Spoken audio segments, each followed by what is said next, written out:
ಸಾಲು ಸಾಲು ಹಗರಣಗಳು ಬರ್ತಿರುವ ಹಿನ್ನೆಲೆಯಲ್ಲಿ ಮುಖ್ಯಮಂತ್ರಿ ಸಿದ್ದರಾಮಯ್ಯನವರ ವಿರುದ್ಧವಾಗಿಯೇ ಮೂಡಾ ಹಗರಣ ಬೆಂಬಿಡದ ಭೂತವಾಗಿ ಕಾಡ್ತಾ ಇರೋ ಹಿನ್ನೆಲೆಯಲ್ಲಿ ನಾಗಮಂಗಲದಲ್ಲಿ ನಡೆದ ಘರ್ಷಣೆ ಹಿಂದೆ ಕೂಡ ಕಾಂಗ್ರೆಸ್ನ ಕೈವಾಡ ಇದೆ ಅನ್ನೋ ಗಂಭೀರ ಆರೋಪವನ್ನ ಕುಮಾರಸ್ವಾಮಿ ಅವರು ಮಾಡಿದ್ರು.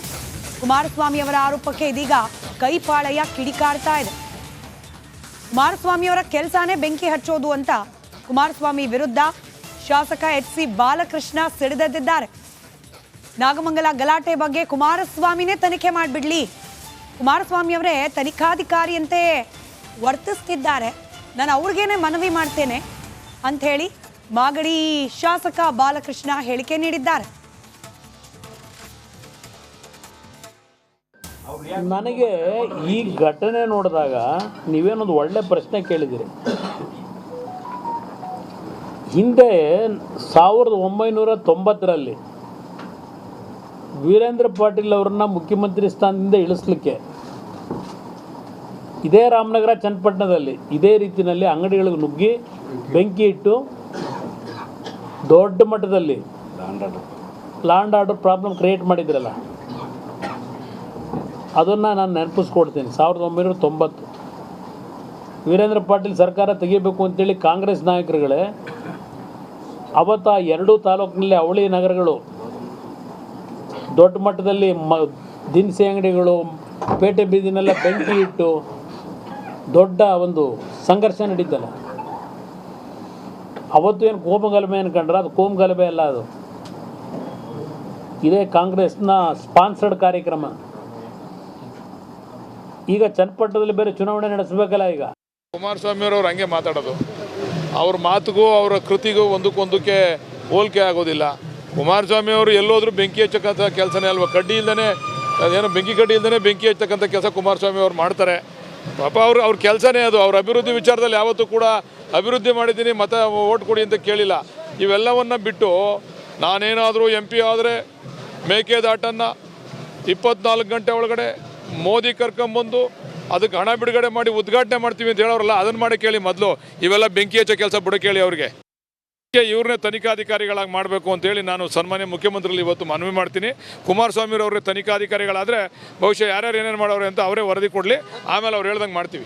ಇವ್ರನ್ನೇ ತನಿಖಾಧಿಕಾರಿಗಳಾಗಿ ಮಾಡಬೇಕು ಅಂತೇಳಿ ನಾನು ಸನ್ಮಾನ್ಯ ಮುಖ್ಯಮಂತ್ರಿಗಳು ಇವತ್ತು ಮನವಿ ಮಾಡ್ತೀನಿ. ಕುಮಾರಸ್ವಾಮಿ ಅವರೇ ತನಿಖಾಧಿಕಾರಿಗಳಾದರೆ ಬಹುಶಃ ಯಾರ್ಯಾರು ಏನೇನು ಮಾಡೋರು ಅಂತ ಅವರೇ ವರದಿ ಕೊಡಲಿ, ಆಮೇಲೆ ಅವ್ರು ಹೇಳ್ದಂಗೆ ಮಾಡ್ತೀವಿ. ಇವ್ರನ್ನೇ ತನಿಖಾಧಿಕಾರಿಗಳಾಗಿ ಮಾಡಬೇಕು ಅಂತೇಳಿ ನಾನು ಸನ್ಮಾನ್ಯ ಮುಖ್ಯಮಂತ್ರಿ.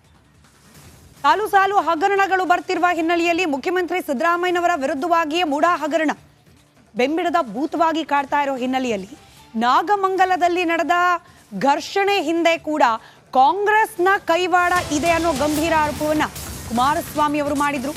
ಕುಮಾರಸ್ವಾಮಿ ಅವರ ಆರೋಪಕ್ಕೆ ಇದೀಗ ಕೈಪಾಳಯ ಕಿಡಿಕಾಡ್ತಾ ಇದೆ. ಕುಮಾರಸ್ವಾಮಿ ಅವರ ಕೆಲಸನೇ ಬೆಂಕಿ ಹಚ್ಚೋದು ಅಂತ ಕುಮಾರಸ್ವಾಮಿ ವಿರುದ್ಧ ಶಾಸಕ ಎಚ್.ಸಿ. ಬಾಲಕೃಷ್ಣ ಸಿಡಿದೆದ್ದಿದ್ದಾರೆ. ನಾಗಮಂಗಲ ಗಲಾಟೆ ಬಗ್ಗೆ ಕುಮಾರಸ್ವಾಮಿನೇ ತನಿಖೆ ಮಾಡಿಬಿಡ್ಲಿ, ಕುಮಾರಸ್ವಾಮಿ ಅವರೇ ತನಿಖಾಧಿಕಾರಿಯಂತೆ ವರ್ತಿಸ್ತಿದ್ದಾರೆ, ನಾನು ಅವ್ರಿಗೇನೆ ಮನವಿ ಮಾಡ್ತೇನೆ ಅಂಥೇಳಿ ಮಾಗಡಿ ಶಾಸಕ ಬಾಲಕೃಷ್ಣ ಹೇಳಿಕೆ ನೀಡಿದ್ದಾರೆ. ನನಗೆ ಈ ಘಟನೆ ನೋಡಿದಾಗ ನೀವೇನೊಂದು ಒಳ್ಳೆ ಪ್ರಶ್ನೆ ಕೇಳಿದಿರಿ. ಹಿಂದೆ 1990ರಲ್ಲಿ ವೀರೇಂದ್ರ ಪಾಟೀಲ್ ಅವರನ್ನ ಮುಖ್ಯಮಂತ್ರಿ ಸ್ಥಾನದಿಂದ ಇಳಿಸ್ಲಿಕ್ಕೆ ಇದೇ ರಾಮನಗರ ಚನ್ನಪಟ್ಟಣದಲ್ಲಿ ಇದೇ ರೀತಿಯಲ್ಲಿ ಅಂಗಡಿಗಳಿಗೆ ನುಗ್ಗಿ ಬೆಂಕಿ ಇಟ್ಟು ದೊಡ್ಡ ಮಟ್ಟದಲ್ಲಿ ಲ್ಯಾಂಡ್ ಆರ್ಡರ್ ಪ್ರಾಬ್ಲಮ್ ಕ್ರಿಯೇಟ್ ಮಾಡಿದ್ರಲ್ಲ, ಅದನ್ನು ನಾನು ನೆನಪಿಸ್ಕೊಡ್ತೀನಿ. 1990 ವೀರೇಂದ್ರ ಪಾಟೀಲ್ ಸರ್ಕಾರ ತೆಗಿಬೇಕು ಅಂತೇಳಿ ಕಾಂಗ್ರೆಸ್ ನಾಯಕರುಗಳೇ ಅವತ್ತು ಆ ಎರಡೂ ತಾಲೂಕಿನಲ್ಲಿ ಅವಳಿ ನಗರಗಳು ದೊಡ್ಡ ಮಟ್ಟದಲ್ಲಿ ದಿನಸಿ ಅಂಗಡಿಗಳು ಪೇಟೆ ಬೀದಿನೆಲ್ಲ ಬೆಂಕಿ ಇಟ್ಟು ದೊಡ್ಡ ಒಂದು ಸಂಘರ್ಷ ನಡೀತಲ್ಲ. ಅವತ್ತು ಏನು ಕೋಮುಗಲಭೆ ಅನ್ಕೊಂಡ್ರೆ ಅದು ಕೋಮುಗಲಭೆ ಅಲ್ಲ, ಅದು ಇದೇ ಕಾಂಗ್ರೆಸ್ನ ಸ್ಪಾನ್ಸರ್ಡ್ ಕಾರ್ಯಕ್ರಮ. ಈಗ ಚನ್ನಪಟ್ಟಣದಲ್ಲಿ ಬೇರೆ ಚುನಾವಣೆ ನಡೆಸಬೇಕಲ್ಲ. ಈಗ ಕುಮಾರಸ್ವಾಮಿ ಅವರು ಹಂಗೆ ಮಾತಾಡೋದು, ಅವ್ರ ಮಾತುಗೂ ಅವರ ಕೃತಿಗೂ ಒಂದಕ್ಕೆ ಹೋಲಿಕೆ ಆಗೋದಿಲ್ಲ. ಕುಮಾರಸ್ವಾಮಿ ಅವರು ಎಲ್ಲೋದ್ರೂ ಬೆಂಕಿ ಹಚ್ಚಕ್ಕಂಥ ಕೆಲಸನೇ ಅಲ್ವಾ, ಕಡ್ಡಿ ಇಲ್ದೇ ಅದೇನೋ ಬೆಂಕಿ ಕಡ್ಡಿ ಇಲ್ದೇ ಬೆಂಕಿ ಹಚ್ಚಕ್ಕಂಥ ಕೆಲಸ ಕುಮಾರಸ್ವಾಮಿ ಅವ್ರು ಮಾಡ್ತಾರೆ. ಪಾಪ ಅವ್ರ ಕೆಲಸನೇ ಅದು. ಅವ್ರ ಅಭಿವೃದ್ಧಿ ವಿಚಾರದಲ್ಲಿ ಯಾವತ್ತೂ ಕೂಡ ಅಭಿವೃದ್ಧಿ ಮಾಡಿದ್ದೀನಿ ಮತ ಓಟ್ ಕೊಡಿ ಅಂತ ಕೇಳಿಲ್ಲ. ಇವೆಲ್ಲವನ್ನು ಬಿಟ್ಟು ನಾನೇನಾದರೂ MP ಆದರೆ ಮೇಕೆದಾಟನ್ನು 24 ಗಂಟೆ ಒಳಗಡೆ ಮೋದಿ ಕರ್ಕೊಂಬಂದು ಅದಕ್ಕೆ ಹಣ ಬಿಡುಗಡೆ ಮಾಡಿ ಉದ್ಘಾಟನೆ ಮಾಡ್ತೀವಿ ಅಂತ ಹೇಳೋರಲ್ಲ, ಅದನ್ನು ಮಾಡಿ ಕೇಳಿ ಮೊದಲು. ಇವೆಲ್ಲ ಬೆಂಕಿ ಹಚ್ಚೋ ಕೆಲಸ ಬಿಡು ಕೇಳಿ ಅವ್ರಿಗೆ. ಇವ್ರನ್ನೇ ತನಿಖಾಧಿಕಾರಿಗಳಾಗಿ ಮಾಡಬೇಕು ಅಂತೇಳಿ ನಾನು ಸನ್ಮಾನ್ಯ ಮುಖ್ಯಮಂತ್ರಿಗಳು ಇವತ್ತು ಮನವಿ ಮಾಡ್ತೀನಿ.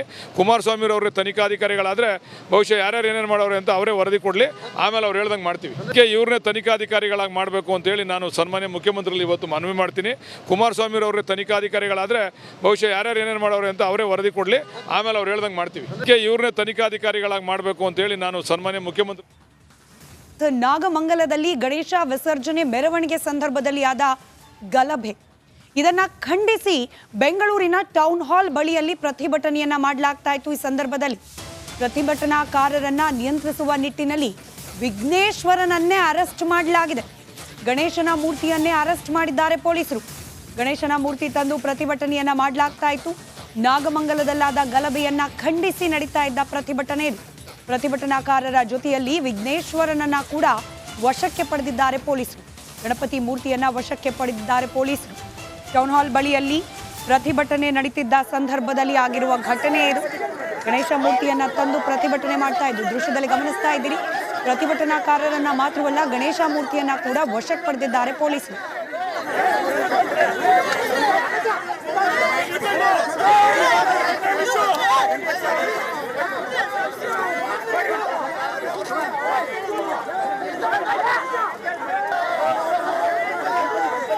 ಒಂದ್ ಕಡೆ ಪ್ರತಿಭಟನಾಕಾರರನ್ನ ಗಣೇಶ ಮೂರ್ತಿಯನ್ನ ವಶಕ್ಕೆ ಪಡೆದಿರುವ ಸಂದರ್ಭದ ದೃಶ್ಯವನ್ನ ಗಮನಿಸ್ತಿದ್ದೀರಿ. ಮತ್ತೊಂದು ಕಡೆ ಅರೆಸ್ಟ್ ಮಾಡಿ ವಿಘ್ನ ನಿವಾರಕನನ್ನ ಪೊಲೀಸ್ ವಾಹನದ ಒಳಗೆ ಇರಿಸಿರುವ ದೃಶ್ಯವನ್ನ ಗಮನಿಸ್ತಾ ಇದ್ದೀರಿ. ಎರಡು ದೃಶ್ಯಗಳು ಬೆಂಗಳೂರಿನ ಟೌನ್ ಹಾಲ್ ಬಳಿಯಲ್ಲಿ ನಡೆದ ಪ್ರತಿಭಟನೆಗೆ ಸಂಬಂಧಪಟ್ಟ ದೃಶ್ಯಗಳು ಇವು. ಗಣೇಶ ಮೂರ್ತಿಯನ್ನ ತಂದು ಪ್ರತಿಭಟನೆಯನ್ನ ಮಾಡ್ತಾ ಇದ್ರು ಹಿಂದೂ ಸಂಘಟನೆಗಳ ಕಾರ್ಯಕರ್ತರು. ಈ ಸಂದರ್ಭದಲ್ಲಿ ಗಣೇಶ ಮೂರ್ತಿ ಹಾಗೆ ಪ್ರತಿಭಟನಾಕಾರರು ಎಲ್ಲರನ್ನ ಕೂಡ ವಶಕ್ಕೆ ಪಡೆದಿದ್ದಾರೆ. ಪ್ರಮುಖವಾಗಿ ನಾಗಮಂಗಲದಲ್ಲಾದ ಕೋಮು ಸಂಘರ್ಷ, ಅದಕ್ಕೆ ರಾಜ್ಯ ಸರ್ಕಾರದ ಪ್ರತಿಕ್ರಿಯೆ, ಇದೆಲ್ಲವನ್ನ ಖಂಡಿಸಿ ನಡೆಸಲಾಗ್ತಾ ಇತ್ತು ಈ ಪ್ರತಿಭಟನೆ.